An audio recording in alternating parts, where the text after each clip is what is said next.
Fala, meus amigos, tudo bem? Bem-vindos aí a mais um vídeo desse canal. Hoje, na nossa jornada da mente milionária. Então, quem não está acompanhando aí os vídeos desse canal, nós estamos lendo os arquivos de riqueza e debatendo, fazendo algumas abstrações, algumas reflexões a respeito desse livro aqui, que é um livro, vamos dizer assim, é um livro meio básico, né? Tem muita gente que fala assim, um livro aí senso comum, muita gente já ouve, já leu esse livro alguma vez na sua vida. Só que é aquele tipo de livro que é sempre bom você voltar e rever as bases, porque ele ajuda a manter a sua mentalidade alinhada, né? A gente vai vivendo dia após dia, reagindo aos acontecimentos e às vezes esquece alguns conceitos que são muito bons para o nosso engrandecimento, para o nosso enriquecimento. E eu tenho uma tese que eu acho assim, que a pessoa quando ela é muito negativista, ela não vai muito para frente na vida. Sabe? Aquele conceito assim da pessoa não ter disposição de querer fazer uma coisa nova. Essa pessoa ela tende a não evoluir muito, porque evoluir significa operar mudanças, né? Você precisa mudar alguma coisa. Porque se você continuar fazendo o que você sempre fez, você vai continuar obtendo os mesmos resultados. E aí chega, você não precisa ser aberto a todas as ideias, tá? Não é isso, né? Mas o que eu quero dizer é o seguinte, que a pessoa que ela é muito negativista, não está aberta a nenhuma ideia, ela tende a ser mais, a ter uma vida com menos evolução. Porque se eu falo para você assim, olha, cara, eu comecei a fazer um ritual agora de manhã de banho gelado. Ela falou assim, isso é besteira. Não, então tudo bem, você não é aberto à ideia do banho gelado. Mas eu comecei a acordar cedo e me exercitar. Não, isso é besteira. Então, tipo assim, a pessoa ela não está aberta a nada diferente, ela tende a não mudar a vida. Né? Então, eu acho que assim, você precisa dar uma chance para as coisas, né? Ah, nunca gostei de academia, também não vou. Não gosto de correr, não suporto isso. Não sou a pessoa do dinheiro. Então, tipo assim, a pessoa ela é muito aberta, muito fechada a novas ideias, a novos conceitos, ela nem tenta, né? Eu acho que ela tende a ficar estagnada. E para nós evoluirmos, nós temos que reconhecer os erros e trabalhar nas virtudes, né? Se você tem alguma coisa que você já é uma virtude, você vai trabalhando e melhorando, vai fomentando isso. E se você tem algum vício, você vai combatendo, né? Quando a gente fala de livros assim de mentalidade, de princípios, é justamente isso aí. A gente traz novas ideias para que essas ideias elas promovam uma reflexão, um crescimento, e a partir dessas ideias nós vamos mudando o comportamento. Porque é muito difícil você mudar um comportamento se antes não houve uma ideia, uma racionalização, ou se não houve pelo menos um princípio de mudança emocional, né? Você mudar um comportamento, alguma coisa que você faz, né? Você antes faz uma reflexão, né? Você não age de sopetão. Né? Tem algumas coisas que você faz de impulso, né? Mas normalmente, assim, essas ideias assim de começar um hábito melhor, mudar alguma direção que a vida está caminhando, normalmente vem porque você se incomoda e você vai buscar alguma ideia. Por isso a gente tem que ter um substrato, tem que ter um subsídio para crescer, e esse é o objetivo de fazer as reflexões. E nós chegamos aí ao nosso arquivo de riqueza número 12, que diz o seguinte: as pessoas ricas pensam, posso ter as duas coisas, enquanto que as pessoas de mentalidade pobre pensam, posso ter uma coisa ou outra. Note que ele fala o seguinte, olha, ele não fala que a pessoa é pobre, tá? Ele fala que a pessoa tem uma mentalidade pobre. Não significa que a pessoa ela está fadada a ser pobre pro resto da vida. Se você mudar a sua mentalidade, você pode mudar a maneira como você interpreta as coisas. Né? Então, esse pensamento de eu posso ter as duas coisas é um pensamento de mais abundância, enquanto que o pensamento de eu posso ter uma coisa ou outra, se eu vou fazer uma coisa eu necessariamente estou perdendo outra, é um pensamento de escassez. E isso, essa abundância, essa escassez, ela é muito presente com relação à questão de dinheiro, né?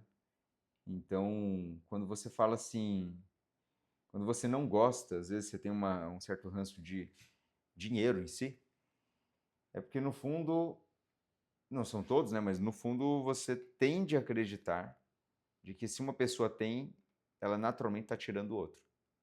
Isso é um pensamento muito comum na nossa sociedade, é um pensamento escasso. Né?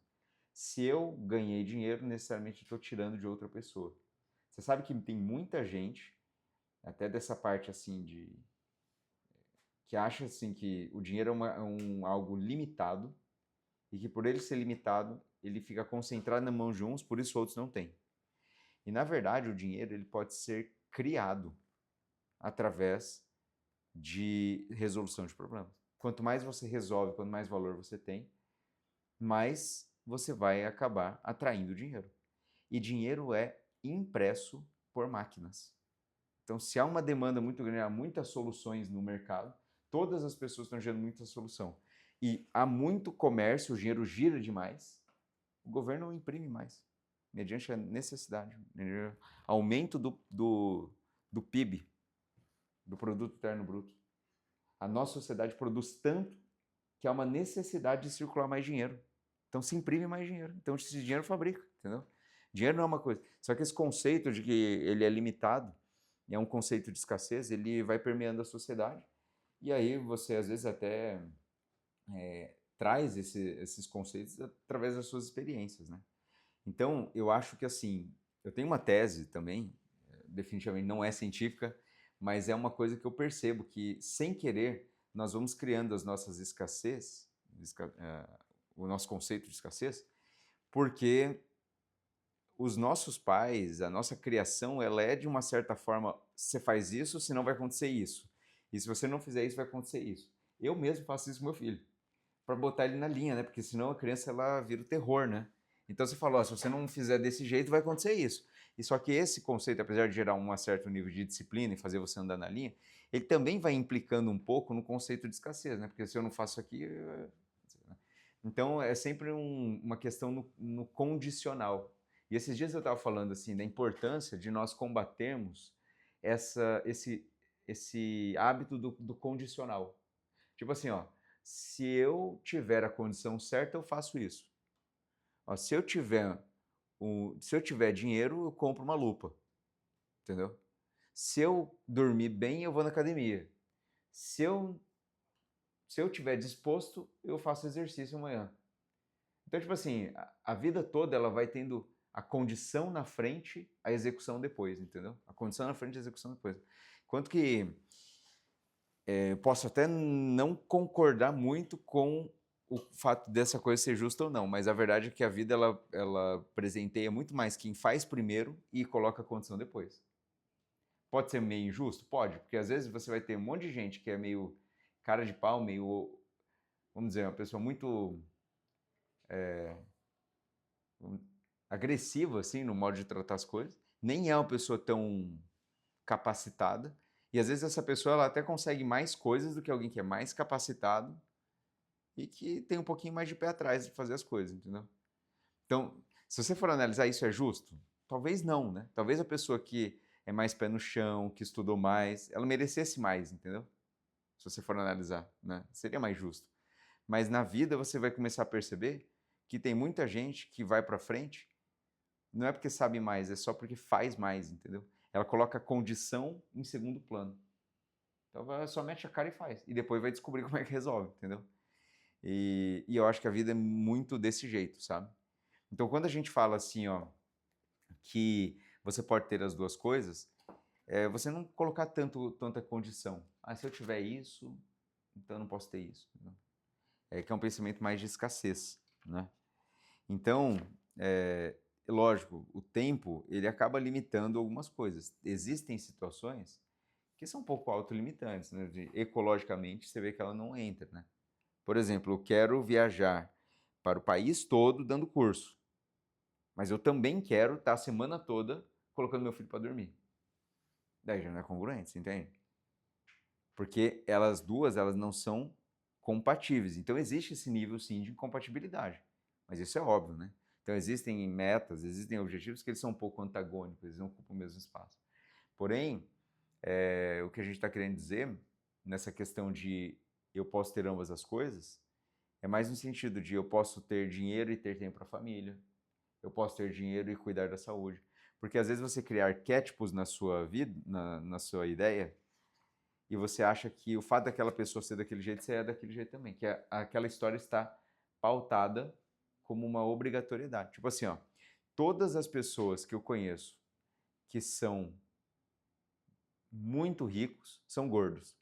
Então você pinta na tua cabeça, eu não posso ser magro ou fitness e ainda assim ser rico. Tipo assim, porque você criou uma realidade na tua cabeça, uma reação de causalidade. E não é, né?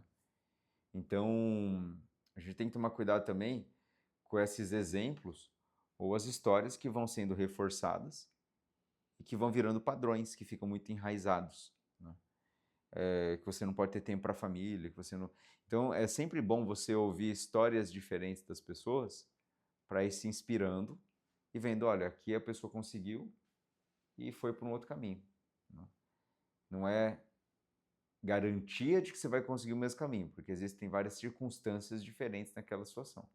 Mas você, ouvindo histórias diferentes, você pode se inspirar, você pode pegar princípios, você pode pegar ideias que vão te direcionando para mais ou menos o mesmo nível de pensamento, né? Eu sempre acreditei que uma das maneiras de você ser bem-sucedido é você ouvir uma pessoa que conseguiu chegar naquilo que você deseja, né? Talvez até seja mais interessante você ouvir alguém que chegou até lá do que alguém que é só teoria ou seu próprio professor, né?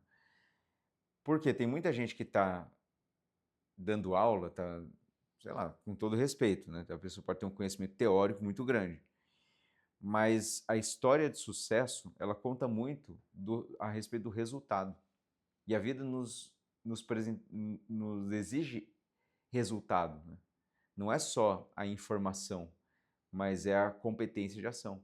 Tem uma frase do Larry Ribeiro que eu coloco nas minhas palestras, e eu falo assim, a vida não nos exige, a frase é assim, a vida não nos exige acúmulo de informação, a vida nos exige competência de ação. Então aquele indivíduo que ele estuda tudo na teoria, eu estudei só as coisas, mas eu não vivi nada, essa pessoa, não é que ela não vale, tá? O conhecimento em si vale, mas ele é muito menos tangível, tem muito menos validade do que aquele aplicado, né? Se você vivenciou. Por isso que a gente fala que é importante vivenciar frequências diferentes, interagir com grupos diferentes. Você vai conhecendo pessoas que têm as mais variadas histórias de vida. Pessoas que são mais velhas e que têm mais experiência que você, porque elas passaram por coisas diferentes, podem te passar conceitos de experiência que levaram décadas para solidificar. E aí você poupa tempo, né? Então, assim, esse conceito de escassez é um conceito que a gente tem que estar constantemente vigiando para não cair em situações que são autolimitantes, né? Eu mesmo também tenho minhas questões. Esses dias a gente não foi correr de manhã na subida? E eu lancei uma escassez lá na hora, porque estava muito tenso. Era o quarto dia de curso, só para contextualizar quem estava aqui. Era o quarto dia de curso. O último dia, né? Era um treino de 4 tiros de 1 quilômetro na subida, né? Uma avenida íngreme aqui em Londrina, chama Ayrton Senna. Se tiver aí depois quiser procurar, vai ver. É uma subida assim de 1 quilômetro. Então tinha que subir Ayrton Senna uma vez, descer uma vez. Isso dava 1. Era fazer 4 vezes. Só que detalhe, antes desses 8 quilômetros, né? Foram 4 tiros. Antes disso, eu tinha nadado 1.500 metros. E para nadar 1.500 antes dos tiros de 8 km, tive que acordar 3h50, porque a aula começa às 8, então 3h50 para começar a nadar 4h20, 4h30, para daí dar tempo de tomar banho, de se trocar, tudo mais, e fazer o treino de corrida, e depois voltar, tomar café da manhã com minha esposa, com meu filho, e depois ir para a aula. Então dá tempo de fazer tudo, tenho que acordar 3h50. Só que fui dormindo na noite anterior, 11h30. E se eu só tivesse ido dormir às 11h30, tudo bem. Mas na noite anterior, também fui dormir 6 horas de sono. E teve pedal de 50 minutos. No dia anterior teve 12 km de corrida, 1.700 de natação. Antes teve, eu acho que mais 1h30 de pedal, uma coisa assim. Então já vinha de 4 dias treinando muito e com o sono meio assim e dando curso o dia todo. Aí chegou no meio do treino, eu falei assim, eu vou parar, porque senão eu não vou conseguir fazer o curso. Porque eu falei pra vocês, ó, deu o segundo tiro, eu falei assim, meu, não vou aguentar os 4, cara. Se eu fizer os 4, eu não consigo dar o curso. É um pensamento de escassez, entendeu? Ou eu faço o curso, ou eu vou continuar. E eu sei que muita gente já fala assim, cara, mas aí você tá sendo louco, entendeu? Porque o seu corpo não aguenta também. E assim, eu mudei um pouco esse conceito quando eu li aquele livro do David Goggins, sabe? E ele, naquele livro, ele fala, é que eu li o livro quando ele lançou em inglês, eu não sei qual que é a tradução dele, Nada Pode Me Parar, não é uma coisa assim, né? Porque o livro chama Can't Hurt Me, em inglês. E nesse livro, uma das lições que ele deixa lá é que assim, o corpo humano ele é capaz de muito mais do que você acha que ele é capaz. Quando você achar que ele está no limite, ele ainda falta muito. Ele falta, tipo assim, não lembro exatamente como que ele descreve, mas ele falta 60% de energia, entendeu? Então você não usou nem 40%. Quando você acha que você está no limite, você aguenta muito mais, entendeu?